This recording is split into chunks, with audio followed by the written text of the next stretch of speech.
Hi everyone, welcome back to my channel. My name is Araceli, aka Chelly, and today on Chelly's Mental Wealth, we're gonna be talking about how our cultural experiences can actually trigger anxiety symptoms and behaviors, or even just having acute panic attacks. I wanted to do a completely separate video because I think it's important that, there's just a lot when it comes down to cultural triggers and why certain cultural aspects can trigger someone's anxiety, as you know, from the day they were born to adolescence to even probably as an adult, depending on their exposure and their environment, family dynamics. There's just a lot of layers, and economic status and things like that. So let's start. So what are the things that I've seen in my experience that are a huge trigger towards anxiety? The main one that pops in my head is financial instability. And that could be because someone is undocumented and they're first generation Latinx, and the only choices of careers or jobs that they're allowed to do is very low paying jobs, working probably 62 to maybe 80 hours a week. I know that some people work 7 days out of the week, and it's stressful, which adds strain, anxiety. Are we gonna make the next bill? Do we have enough money for this? Should we spend money on this? My kids are asking for this, and it just creates all this anxiety. And then when a caregiver feels that stress and anxiety, naturally the child is gonna feel it. And it's not the caregiver's fault, it's hard, and we have to take that in consideration whenever we provide any type of services. That sometimes there's gonna be barriers that are uncontrollable, and we just kind of have to work with the barriers and kind of help families to the best of our abilities and provide resources that can help with alleviating that stress and hopefully reduce anxiety. I think that dealing with transportation, having to worry about transportation, can also cause anxiety for the child and the family members. Thinking, should they take the bus? Can they walk home? Who's gonna take them? Do I have enough money to take them? Should it, it's a lot of stress with transportation. I think that's the main reason why a lot of nonprofits and certain services work amazingly, is because of the fact that we're able to commute to families' homes. So if I were to recommend a suggestion or give a solution to these cultural barriers, is if anybody has a private practice, I would recommend for you to have the availability to actually drive to your client, because you're able to see family dynamics and obtain more valuable information that's going to help with helping the family faster and quicker, and helping them and figuring it out and guiding them and implementing the right tools and how to communicate correctly, how to process things, how to talk about things that they've never spoken about. And I just think that I've noticed that when you're actually in the home, the person just feels more safe because you're in their home. It's easy for them to just kind of be more comfortable in talking about certain things that they feel uncomfortable talking about maybe in the office. And culturally it helps because a lot of families are not going to go to the office because of transportation, the barriers for transportation. It's hard. It's harder when a family member needs to go to that location, which creates more anxiety for the caregiver and the child too. So I feel like that's a really great solution to implement if someone has a private practice. I think that would be a really great way to help with minorities who can't economically drive to their office and because I know some people might say, well, we can always do telehealth. Well, like I said before, it might take slower when you do telehealth, because when you go in the home, you really get to see everything. You get to really understand dynamics, and it just gives you it points you to the direction you need to go to with the family to help guide and help them persevere in whatever they're stuck on, and in regards to therapy and services. So that's a recommendation in regards to that. And the other thing that I also noticed, of course, is the way that we were taught culturally how to discipline our kids could sometimes be a barrier, especially dynamics too as well. Sometimes the way dynamics are taught in the home is, the woman tends to do more of the cleaning and the housework. And if it's first generation, and a lot of the times they're still on that, you know, same type of routine and cultural, they're just used to that. So it's difficult sometimes to break that, and it's important that we educate other professionals that it's going to be a little hard to break certain habits or certain traditions. We just kind of have to explain to the family how this might not work for some individuals. Because the thing is I like, when we try to change things in the home setting, it's hard because we're trying to change cultural strategies that we were taught, but these strategies are not healthy. So what I try to do is try to make them understand, or make anyone understand, that I've yelled to, I've been yelled at, and starting this mental health journey or just being in this position helped me realize, like, wow, a lot of these simple just things are not really taught to really anyone. It doesn't really matter the race, the color, ethnicity, cultural background. It is very rare to find a family that knows how to communicate correctly. And I know that it's a lot harder to find in the Latin culture. I think because we're just so used to just hiding everything, brushing everything under the rug, keeping everything within the family, like in the household, that I think we got used to that so much, like just not communicating and trying to problem solve, and that creates that anxiety, that creates that depression, and we don't even recognize that sometimes. So I've came to realize that teaching people as they go, regardless what the race are or ethnicity, even if they're a professional, because I'm telling you right now, I've encountered a lot of professionals in my experience, and I've encountered Latinx professionals that are not culturally empathetic. Like, they just don't empathize. You know, I came to realize that, you know, everybody comes in different parts, like they're raised differently. Like I said, I've noticed that it just really depends on the city that you grew up in. I think that, and that goes on to race and racism. I know that that's another trigger towards anxiety and panic attacks, is depending on your city, depending on specific races that are in your city, you're gonna feel comfortable or not. I feel like I was kind of fortunate enough to live in a city where there's a lot of Latinos. So I've never really felt racism throughout my childhood, teenage, even as adulthood. I never really experienced racism. But I am aware that I'm somewhat privileged because I can pass as a Caucasian person because of my skin color, because I'm not that dark. Comparing to my other family members, or comparing to, you know, my son's father, I'm fairly light-skinned, and I notice that that's probably why I've never really encountered racism like other people who are dark-skinned, you know, more darker, and which is the color that I love.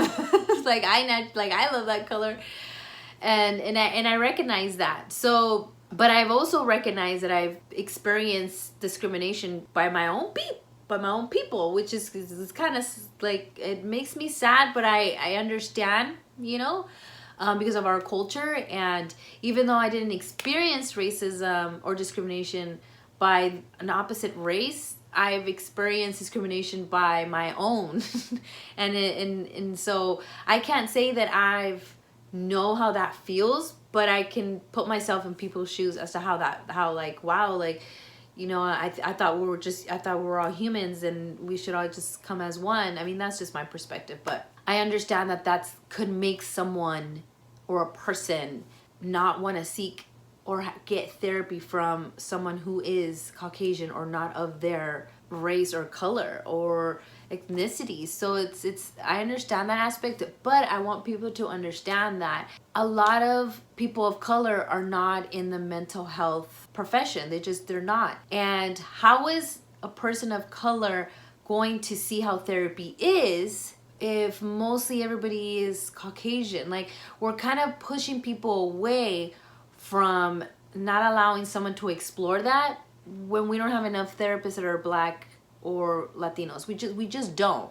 we don't. I mean, I work for a nonprofit, and we don't have enough. We don't have enough Latinx speaking therapists, and they're all going private, which you know, to each own. I understand it's difficult working for a nonprofit, but how are we gonna be able to break this? Like, we need, like, okay, so I guess I'm thinking to myself, I'm like, okay,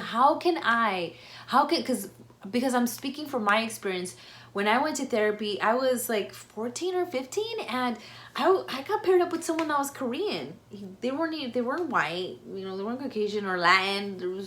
I remember, like, she was Korean, and and like I said, maybe it's because I never went through racism that it never really crossed my mind. Like, maybe it's because I was young too, and I was barely learning experiences and stuff like that. So my experience was positive, which prompted me to be like, wow, this is really interesting therapy. And, you know, I did it without medication, and I would love to do something like this. It was so powerful, and it was just talking, and I love to talk, and I would love to do that. I would love to help people in that type of way, you know. And so as I got older, I obviously didn't pursue therapy because I got pregnant at a very young age, and school was just not in my head, because I didn't really do good in high school.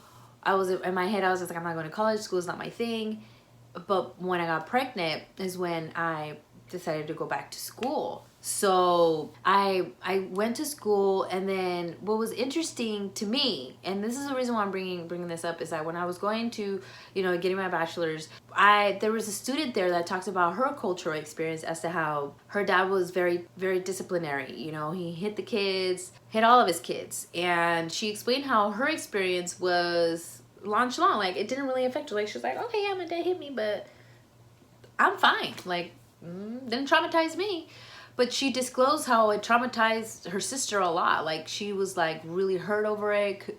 It was very traumatizing for her. It was just a total different experience for her. We have to take that into consideration, that someone who might have dealt with racism may not have that type of results afterwards, like thinking that, okay, you know what, screw these people. They might have a different perspective. It's like, yeah, these people were racist towards me, but I'm still gonna be a good person. Like, I'm still gonna be a good person, whoever or whatever person I encounter, and regardless of what race they are, I'm still gonna be who I am, because this is how I'm gonna break barriers and make people recognize that we're all the same. We really are. It's just, I think that once we start to realize that we're almost the same, but we experience different types of traumas in different times of our lives, some more severe than others, I think it'll be a lot easier for us to kind of put our guards down and educate people in general. Because, like, I'm telling you, it didn't stop me from seeking a therapist. I still kept going. I've had Caucasian, I even had a Latino, the couples therapist was a Latino.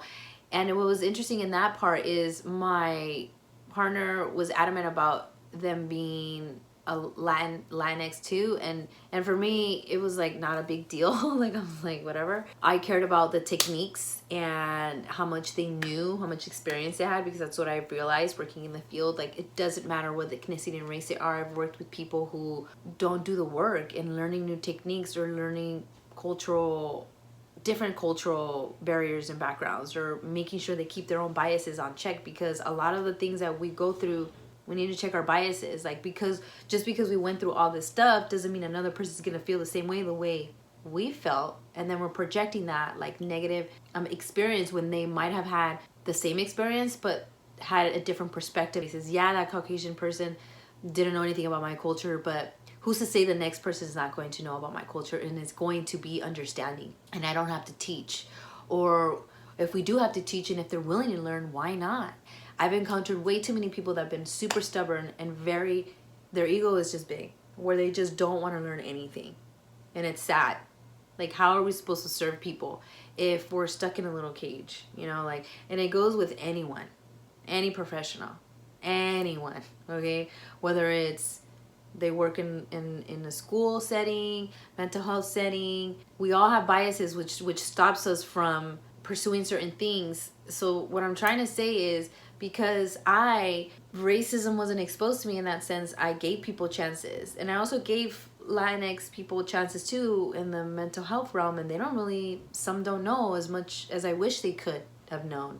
But I'm okay with teaching and guiding and helping people understand that like it's probably a cultural thing that we kind of have to work with. And so that's what I try to do when I work in the field, is just, yes, it's Western medicine, but I really try to educate every person I encounter about like what you're eating, medication stuff, how to talk to the doctor. Because the reality is, people who are getting Medi-Cal and first generation Latinos that don't know about the side effects of medication, or don't know that there's other alternatives besides medication, and to just make sure that they communicate to the professional. Because a lot of the times, some of the barriers that will occur is people will not communicate to the clinician or the psychologist, only because of fear that they're gonna get in trouble or their kids are gonna get taken away.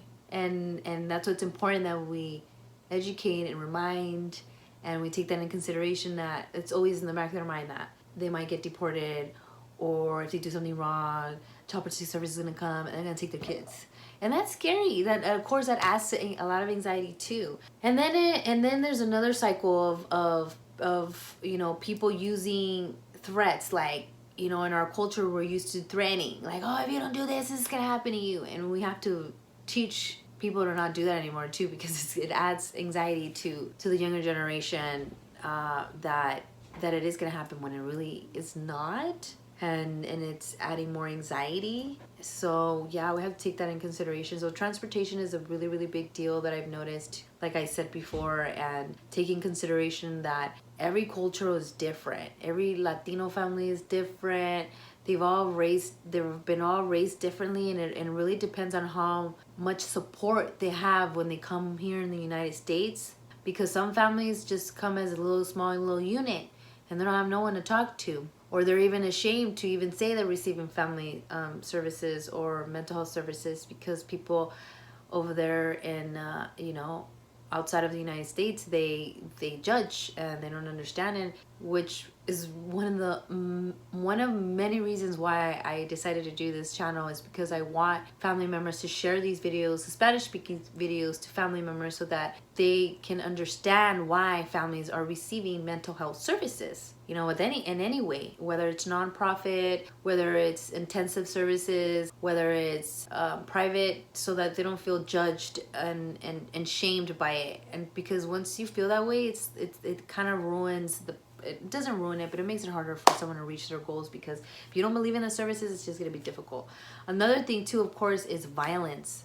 Seeing so much violence in the home, outside of the home, depending on the neighborhood, gang affiliated stuff creates a lot of anxiety. I know that a lot of my family members are dealing with that, with anxiety driven triggers, because they feel like they're being profiled because of the way they look. The thing is that we have to be aware, like I'm saying, like, it's a lot of the stuff we carry from our childhood and our teenage years. So I'm theorizing that if I would have gone through racism as a child, I might have a different perspective. But I don't know, because of the way I am, like, I like to see both sides. Like, I think eventually, as I've gotten older, I would understand, like, okay, this person is racist because he was taught to be racist, and we can undo that. That's the thing. That's the way I look at it. Is I feel like racism it's something that's taught. So that's why I don't take it to heart, and also I don't take the discrimination to heart either. Like, when I get discriminated by my own peeps, by my own Latinx,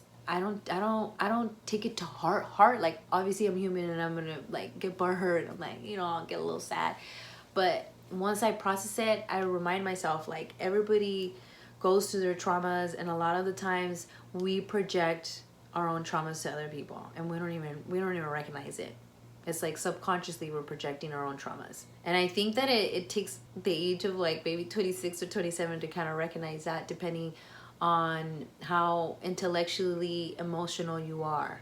Emotionally intellectual, when you're actually able to be really self-aware and just be in your own thoughts and just think, why did I do that? And why did I do this? Why did this happen? And then you kind of are like problem solving on your own, like why you behaved a certain way. Because I'm able to connect a lot of things that I've done in the past to what I do now.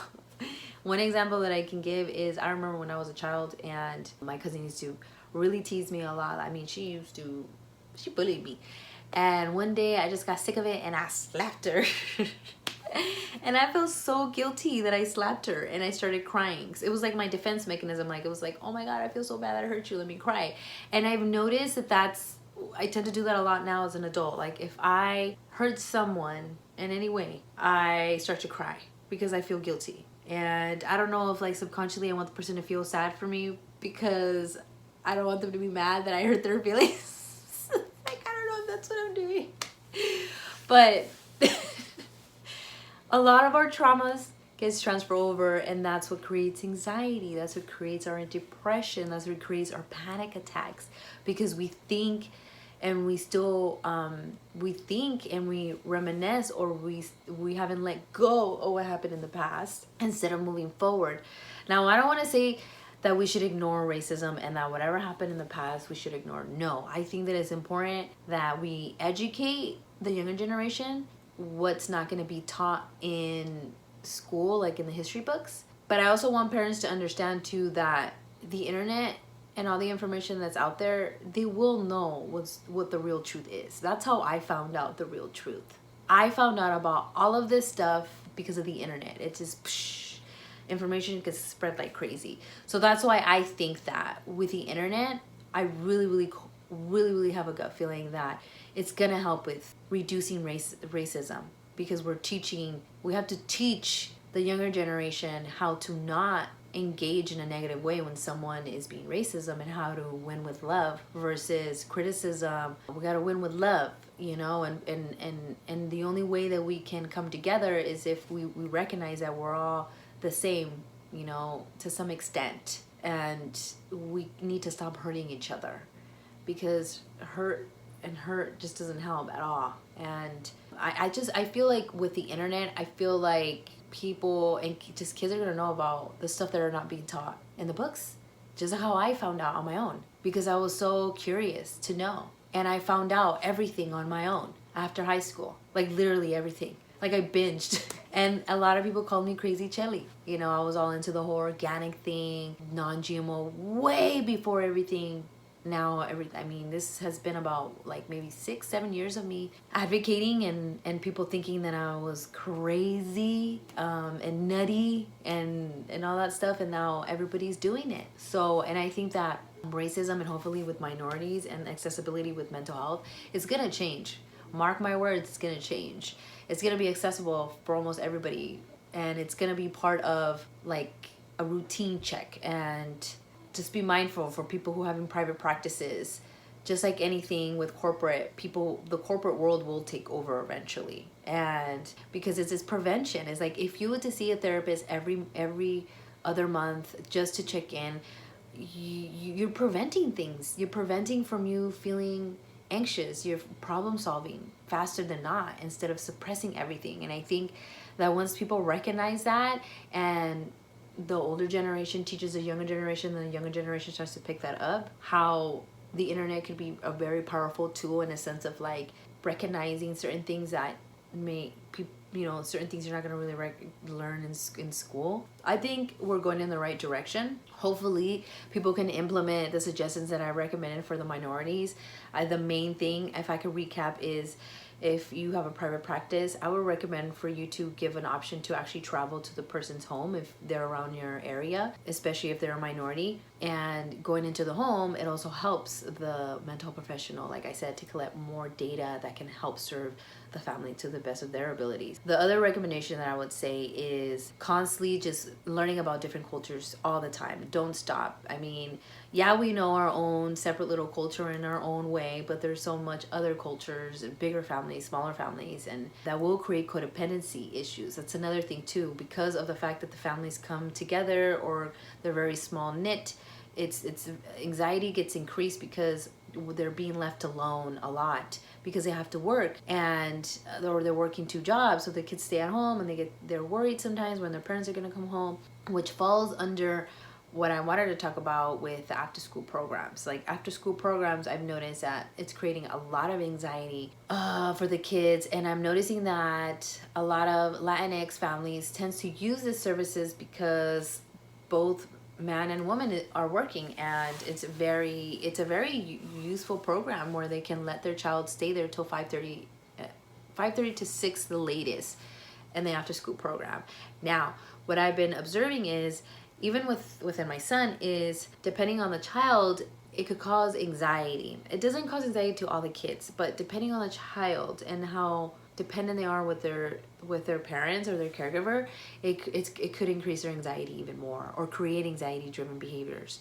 And it could be for many different reasons, because they might be separated by their families for way too long and they don't spend enough time when they are in the home setting. Another reason could be there could be bullying going on and they can't stay away from the specific kid, especially if they're older. A lot of these after school programs, they're mixing different ages, and you just have to think about the dynamics. You know, the older kids try to control, they try to bully or punk the younger kids, and if the younger kid doesn't know how to defend themselves or even communicate to the after school program staff or communicate to their caregiver, it's going to cause a lot of anxiety and depression, and then they suppress it, and then that whole vicious cycle happens. So I really wanted to talk about the after school program because of that, because I think that we shouldn't, I'm not saying that we should stop putting kids in the after school program, but I think families need to take in consideration that if we're going to put our kids inside the after school program, you need to spend time with them after the after school program, because they're too away. They're gone for too long. They're not building that relationship that you need to build with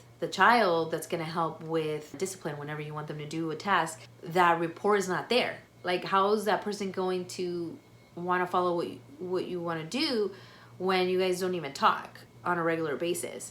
And that kind of falls into the whole cultural basis of like, well, no, you know, a lot of us tend to think like, well, no, I'm the elder, you need to respect me, and he needs to do it just because. And the thing is that it's just not going to work for every kid. It just doesn't. Some kids, you can play that with them and it'll work.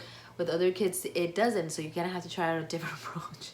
You just have to try a different approach. A different approach would be actually spending time with the child and doing like a one-on-one activity that they actually enjoy, so it creates those happy memories, and then in turn will eventually, well, you know, they're gonna be like, okay, I want to follow directions because there's that rapport there, they like you. So, and I've noticed that even though we're not taught or we don't have the time because we're so busy, depending on our circumstances and stuff and financial instability, that we should at least make 5 or 10 minutes time for a kid. Even if you just check in with them and say, how was your day? Yes, I know we're all busy. We're all hustlers, we're Latinos, but we gotta put time aside, and because it'll help in the long run. It will. It's like, I mean, who doesn't remember having a positive, whenever you have a positive relationship with their parents and you actually conversate, like, it's like once they get older, they're gonna want to come to you and actually have these conversations because you were able to implement that at a younger age. So they're gonna want to come to you and talk to you and tell you what's going on because you went up to them and you told them what's going on, how was your day, and hopefully when they open up to you, don't, you know, try to guide them, don't judge, and because once we start to judge, then they're not going to want to open up anymore, and then they close the door, and then whenever they reopen that door, you got to don't make the same mistake. But I think I covered everything that has to do with like cultural barriers. I know I was all over the place. I apologize for that. If there's anything that I've missed culturally, please comment down below so people can be aware of it. I really hope that people understand that by teaching everybody how our cultures are, it'll work in the long run, like to make bigger changes and not giving other people opportunities based on their race. And also too, you got to think about it this way. I think we should all know about each other and understand each other and be open-minded, because believe it or not, some people may not be open-minded, no matter what race you are. Some people are not open-minded. And if they're not open-minded, then you move on and you go on to the next person who is open-minded. And learning new techniques, learning about the culture. My other solution would be is give a damn class to everybody. Everybody give the same class about all the different cultures. Like literally even Latinos, educate all the different cultures within Latinx families. Like someone needs to create a program where it's like cultural competency of all races in the world and like break it down. And I think that will solve some problems, and hopefully people will be more open to seeking professionals regardless of the race, color, or background. They didn't go through what I went through, but they can empathize, because there's a lot of times that I've had clients where I haven't gone through certain things. I haven't, you know, like, and I try to help and empathize and be in their shoes, and also validate that I've not been in their shoes, and that also works. wonders, because you're validating that you're right. I've never dealt with racism. I don't know how you feel. But everybody copes with trauma different. You have to remember that.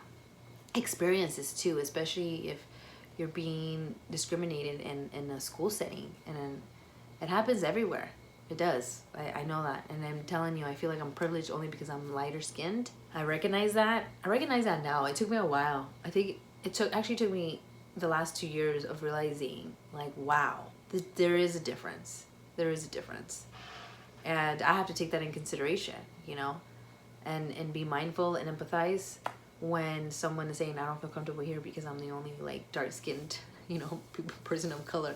But I'm like, but I'm Latina too. I don't care. I'll be talking about, you know, hablo todo así con, and whatever. I never think about the fact that I'm not, like, dark. So I'm not going to stand out or feel like I'm standing out the way the other person might be standing out because they're more of a darker complexion. So completely understand that aspect.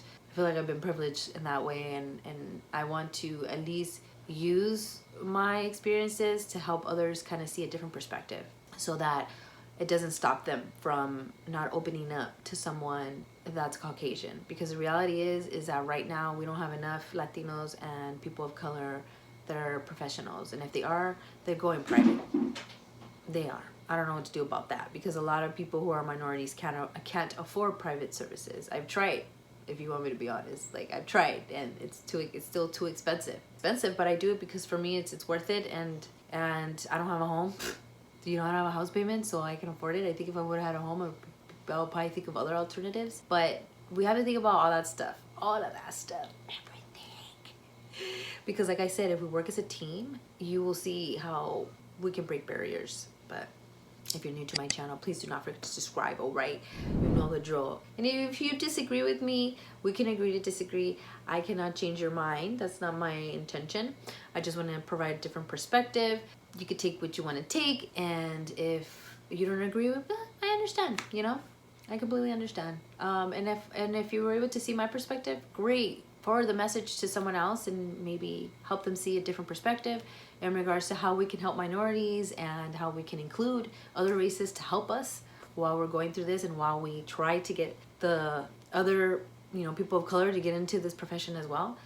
And because the reality is, like I said, you guys, a lot of families are doing nonprofit, and I would hate for someone to hear that, or someone who's like Latino decline someone who's white only because they're seeing these things on social media that they're saying, don't go to a white person, they don't understand you, when they might. Because I've worked with people that have been Caucasian that are very mindful about cultures, and they're very educated, and they empathize, they talk about it with the family. They've even learned how to speak Spanish. There's people out there, okay? Like, let's highlight, like, professional workers that even though they're not Latinos, even though they're not people of color, they're trying, and they're actually doing it. Let's praise those people. Yes, we got the crappy professionals out there like any other field and place, but we got the good ones too. Latins, Caucasians, people of color, black, we got the good ones too, and then we got the bad ones. But we cannot use the bad ones dictate all the good ones. We just can't. We gotta recognize that. But anyways, I'm gonna stop talking now. Comment down below if you have any questions, if you have any more feedback down below that you would like to add. Please share this video so people can hear this perspective in a different way and implement the solutions that I provided, because I've seen how it's worked. I will talk to everyone later. I will see you in my next video. Bye. Remember, life is like a box of chocolates. You never know what you're gonna get, so you better be ready with your interventions and coping skills, all right? I didn't forget this time.